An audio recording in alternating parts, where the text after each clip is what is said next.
In this video, we're going to take a look at how we can implement paging as a memory management strategy in our operating system. The main concept of paging is that it takes the memory that we have in our system, it divides it up into equal-sized segments, and then when a process needs some memory, it's able to take one of those segments of memory and use it. That's a really simplified idea of paging. Now, there's actually a lot of details that go into paging that we can talk a little bit about, and you'll see these all inside of the OSDev wiki, which I'll link inside of the description as well. Now, the idea that I really want to discuss related to paging is what's really happening between memory that the processes see and memory that the operating system is working with. So with our operating system, we have physical memory, right? That's the actual hardware memory. And all of these areas of memory are assigned with addresses, right? We call these physical addresses. Now, when a process is created in our system, it doesn't really map into those physical addresses directly. So for example, if you were working in a language like C or even lower into assembly, the address that you use to reference data is not going to be the physical address on the hardware. Instead, it's what's referred to as a virtual address. That address is one that's created by the operating system. You can think of it as like an abstraction of that physical address. What happens is when you reference that address, the operating system takes that address, it then converts it into the physical address to be able to work with the data that you're looking to get to. The reason why we do this is primarily because it allows our programs to work with memory in a more predictable way.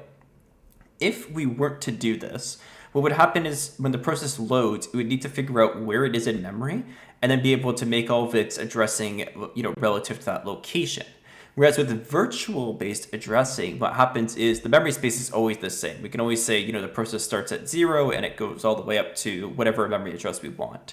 Then the operating system can, convert those addresses as required. That's one of the main reasons why we do this. The other reason is that it just makes it easier to manage the separation of memory for those processes, right? So each piece of memory gets its process assigned to it. It's easier for us to manage the different movements of memory around. Now, there's a lot of moving pieces that are involved in paging, and we'll discuss these as we're implementing this, things like page directories, page tables. We'll talk about all of these as we're moving through the process of implementing paging. But there is one other detail from the OSDev wiki that I want to talk about, which is a higher half kernel. As we're talking about this idea of mapping memory for processes, one of the main things that we really need to make sure is that our kernel is mapped in every user processes. In order to do this, we need to figure out where our kernel should go in those processes. And the standard convention that Linux uses and a lot of other operating systems use is to map it in the higher half of memory, that being this address here all the way up to the top of memory for each process. This provides the process with a large amount of room to work with, and it makes it pretty easy for us to actually work with those processes in a more consistent way. So you can see here that I list a few different advantages for this actual approach. The main thing is that this is the kind of approach that we are going to be working with in our operating system. So we have two goals really for this video. The first is that I want to implement a higher half kernel, and the second is that I want to implement paging. So we'll do some of the basics of this, and then we'll continue to work on this in future videos as well. So first things first, let's get this into higher half kernel. First thing that I'm going to do is I'm actually going to fix and adjust the way that I define some of these flags here. So we had our magic number value here, we had our flags here, and we had our checksum here. I'm actually going to define these just with a more verbose syntax. So I'm just going to go ahead and define them up here. I'm going to define each of the flags. So there was one for a page align, and this one that we had as this value here. We had one that was for mem info. That was to actually get the memory info back from that process, which we have defined in this way. And then there is a third flag that's used for graphics. And currently we're not using it, but sometime down the line we will use that to actually, make our display working with the graphic information that's provided through multi-boot and grep. And then what I'm going to do is I'm just going to go ahead and define each of my different values here as constant values. Just again, it makes it a bit easier for us to just read the code. It's not really anything that's required for this video. I just wanted to make it a little bit easier to work with, right? And we're going to define our flags. And the nice part about having our flag constants is now that we can define our flags as just an OR of each of these values. So it makes it a bit easier to see exactly what values we are setting. Actually, in the last video, I made a mistake with setting these flags. So this allows us to have a bit more transparency into the settings for those flags. And in addition, if we decide to change things like the graphics, we can just flip this over to a 1 and we're good to go. It makes it just a bit easier to read and work with. And then we're going to have our checksum, which is going to be equal to the negative of the mboot magic plus the mboot flag. So you remember that as well. Now, what I need to do is I need to actually divide things up into sections. And the idea is that with these section divisions, I can set up my linker so that it places the kernel into the higher half appropriately. So that's the way that we're going to build out these details. So first section that we're going to have is actually our multi-boot section. So it's going to be called section multi-boot. And inside of this, I'm going to align 4. And I'm going to have the definitions of each of these values. So to define the mboot magic, I'm going to define mboot flags and the mboot checksum. This actually matches the same sort of format as what we had previously. This is going to place it in the proper location for Grub to be able to pick it up. Now, there are a few other values that we can set here that we actually did ignore in previous videos, and now we'll define them here. There's a few different values that could be set, but because we're using an ELF format, it will actually be read directly from the actual binary itself, rather than reading it off of grub2. So these values we can just set all to 0 here. Now, the next set of values are actually related to graphics, which, like I said before, we're not actually using, but I'll define them just, so that when we actually do start to use this, we have the values ready to go. This basically sets to what's called linear graphic mode. It allows us to define a width and height for our screen. So you'll notice when we boot up Grub right now, we get this really tiny screen. It's a bit harder to read. This will allow us to eventually adjust that width and height. So we'll talk about this idea in a future video. And we can also set the depth as well, which I've set to 32 here. And we can adjust that as required as we continue to work on through. So the next thing that we're going to do here is we're actually going to create a section for BSS. And we're going to align it 16. And we actually had something similar down here at the bottom. I'm going to remove this and I'm going to change it a little bit. Basically, what was happening there was we were reserving some space for the stack. We're going to do a similar type of idea. We're going to reserve some space for the stack bottom. And I'm just going to reserve, we'll say 16,384 times 8. And then we'll set the stack top as well, just like this. This gives us the division between the two sections of our actual code itself, allowing us to define like a clear bottom and top for our actual stack. Now, what I'm going to do is I'm going to create a section for boot. And here is where we're going to have our global start. Now, by convention, I'm just going to go ahead and use _start just to keep things nice and consistent. And I'll define this extern kmain elsewhere, but we'll keep this here. And we're going to make some adjustments here in order to set up paging. So what we're going to do first is we are actually going to set up our paging directory. So basically at the very bottom here, I'll just clear this code out because we're basically going to rewrite it. But at the very bottom here, I'm going to have a section for data. And the data section is going to be aligned as 4096. I'm going to create a global variable called initial page dir. The reason why it's global is because I'm going to use it in a few different areas. And what this is really going to do is it's going to set up a temporary page for us to be able to work in. And then what we're going to be able to do is once we actually get into our C code, we're going to be able to, flush out this a bit more. So the initial page dir is going to be defined basically like this. We're going to have a DD, which is going to be one particular value, which I'm just going to paste in here.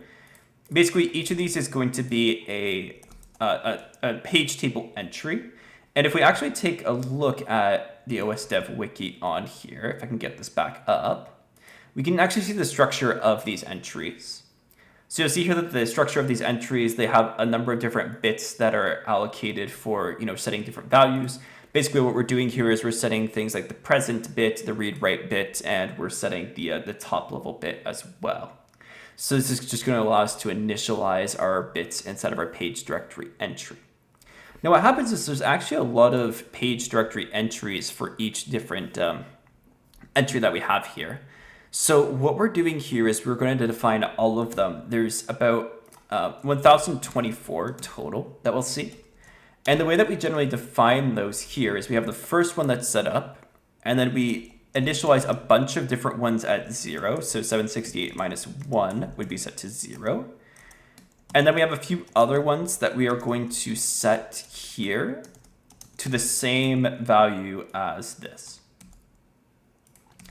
So we're going to have a few different ones that we need to set inside of here in order to set up our page tables properly. We have 1, 2, 3.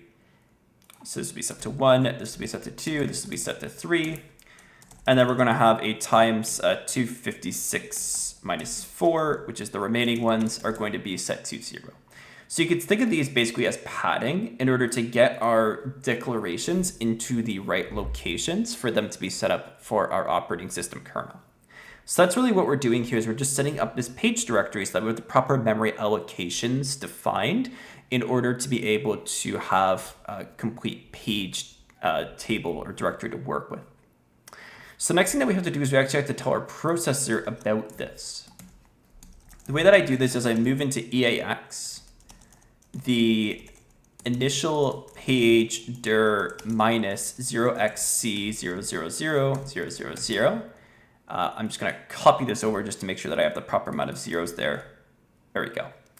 The reason why we do this subtraction here is because when you see the way that we set up our actual file instead of the linker, you'll see that in order to get to this actual variable here, we have to subtract this address because we've moved this code to that higher half. So we're just going back in order to get access to this particular entry here.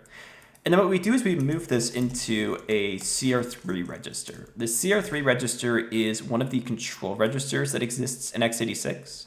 CR3 is basically going to be telling the processor where the location of the page directory and page tables for the current task is. And what you'll find is that when you are running processes, this is the main thing that we need to update on process switching.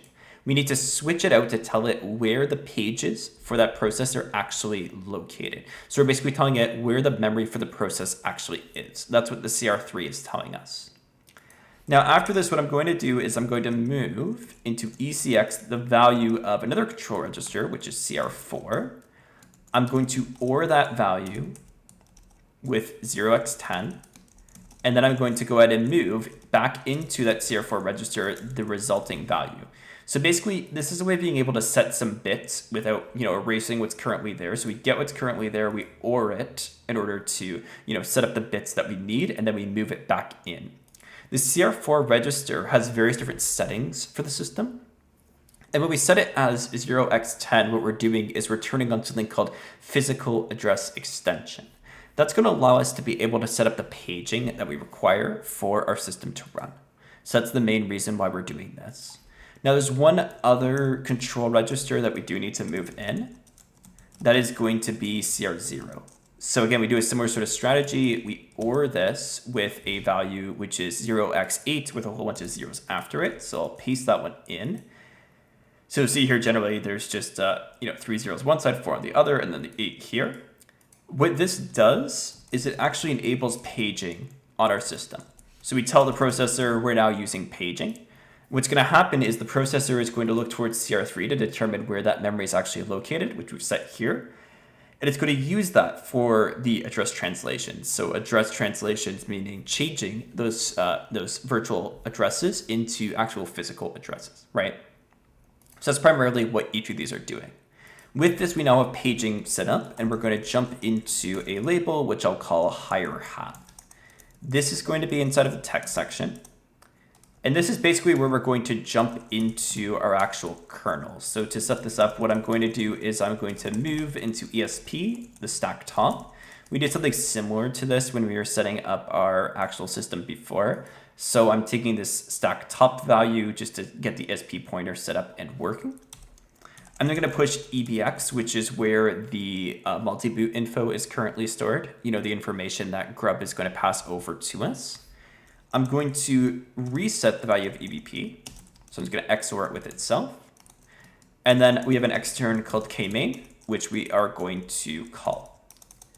And then like any other time, I'm going to have a halt, which is going to try to stop the operating system in the case where we end up somewhere weird. So that's what we need to do from our assembly perspective. All we've really done is we've set up paging. We've said, okay, here's a set of pages that we want to be able to use. And here's the address of them, turn on paging, we're good to go. right? So that's the main idea of what we've really done here. Now the linker is where we have to do a lot of work to be able to get things running the way that we would expect them. For one, the entry is _start. So we changed our entry value to _start. And then the sections are going to adjust a little bit. So I'm just going to copy over the address that I have here just to make sure that I've got this correct. Basically, what's going to happen is, and actually we'll clear all of this out that we currently have, and we'll adjust that here. So what we're going to do is we're going to set up our initial section to be this value here, okay? The first section inside of our program is called multi-boot, and we're going to align it to 4K. And all we're going to do is just going to map in everything associated with that section here, okay? We're going to do a similar type of thing for some other labels that we may have. So there's another one that we would typically set, which is the GNU build ID. We're going to align that to 4K as well, like our previous one. And we're going to map this in as .note.gnu.build ID. And really all we're trying to do is get all of our boot code into this address here, right? So we're just starting that boot code at that address so that it's able to be located by grub. So that's what we're setting up. Very similar to our previous mapper that we had before, or linker rather that we had before. But there's going to be one small difference that you'll find inside of here. So that's all set up. I think that these should be capital K. So we'll just go ahead and adjust that. And then what we're going to do is we're going to say, okay, so everything that follows these labels, if we take a look here, so after the boot label itself, so we have multi-boot, and then we have the actual boot label here. Everything after this is associated with our kernel. So we're going to map this at that higher half location. That higher half location, basically we get to that by doing dot plus equals 0x_c0000000, like this, okay? So that's the way that we're going to map that in.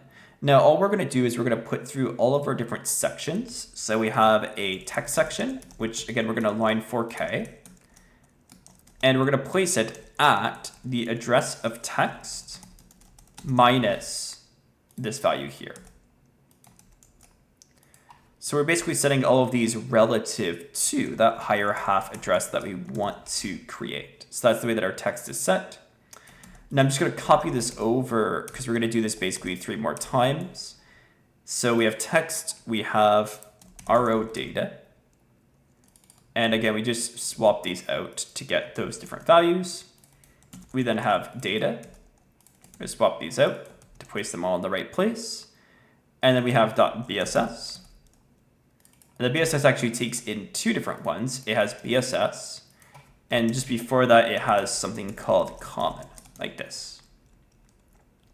Then at the end, we create a symbol called kernel end.